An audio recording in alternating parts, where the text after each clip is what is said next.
Well, the Itola has now returned to honourable retirement in the Fiat Museum in Turin, where it should be safe from vandalism or theft. But the only deterrent, in fact, to stealing the Itola was the very complicated procedure for starting it. Nowadays, of course, security systems are far more sophisticated. But even so, according to the latest figures, we can expect 1.25 million cars to be stolen or broken into this year. A growing problem, accounting for about 1/4 of all recorded crime, and yet not one, it seems, we're taking very seriously. Here's Chris again. Now, a lot of that crime is opportunist. People stealing cars for a joyride to get home from the pub, breaking windows to snatch handbags and perhaps car radios. But the hardcore problem for nice cars like this out on the street is the professional car thief who's out to steal them, to respray them, to change them and sell them to people like you and me. They're shrewd, very shrewd, but they take advantage of people's ignorance about the sort of steps that they should take when purchasing a motor vehicle.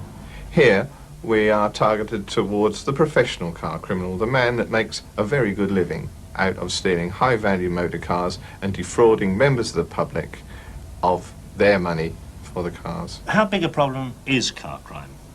Well, in the United Kingdom, 387,000 vehicles have been stolen over the past 5 years, none of which have been recovered.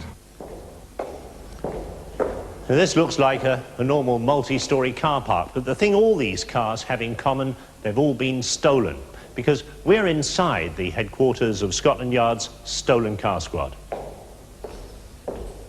So how do you avoid buying a stolen car? Well, one of the obvious lessons, be careful about obvious bargains. This man went out to buy an A registration Nissan Stanza and he knew what he'd have to pay for it. Suddenly a B registration one comes up £1,000 cheaper.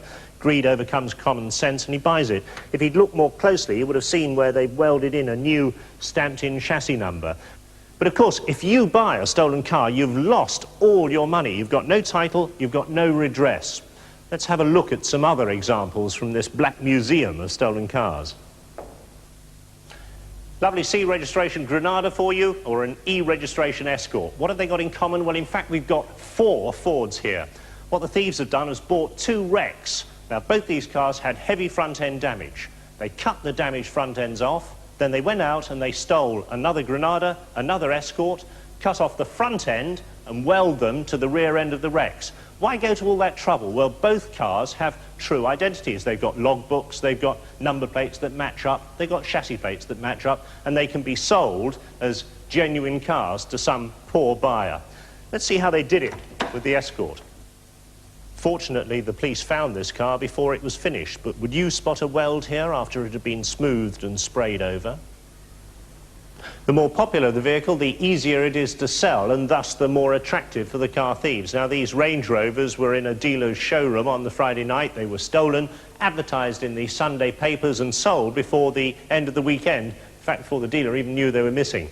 In this case, they were sold on forged registration documents, and that's something else to be very careful about when you're buying a used car.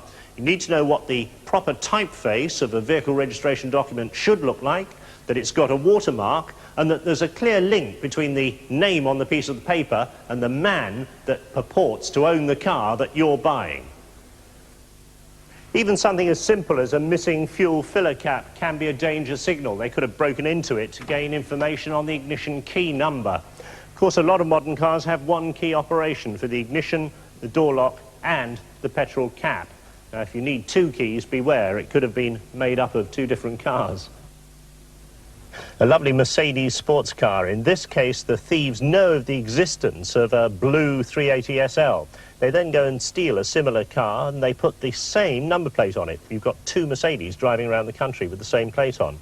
They get a duplicate of the logbook, they can get duplicates of the service history. Everything seems to fit. So when you buy the car, the only thing that tells you whether you're buying the real car or the stolen car is the vehicle identification number. If that checks, you're safe. If you must buy from the small ads of your local newspaper, your first point of contact is going to be the telephone, and that can give you some important clues. Don't ask about the particular model that's for sale, ask about the car for sale. If they say which car, you know they've got several, and the alarm bell should start ringing. And if the phone number starts 0836 or 0860, that means it's a mobile phone and not a house phone. People on mobile phones tend to move around a bit. Don't be persuaded to meet halfway in a motorway service area or a pub. You want to go to this person's home. So you've made your phone calls, made your appointments, and you turn up to a scene of domestic bliss. But is it all it appears? Does this guy actually own the house, and does he own the car? Now, you can establish a link between car, house and person by the vehicle registration document, obviously, but what you also need to do is to look at service records with the address of the house on them, and preferably a bill of sale with the man's name and address on that as well. Now, these are simple precautions, but by taking them, you avoid the possibility of losing all your money by buying a stolen car. Morning. And if you do visit a house like that, make sure you go inside, because the police have heard of thieves borrowing a drive, as it were, in order to disguise their true intent. Ask to use the loo paps. If they get evasive, then back off.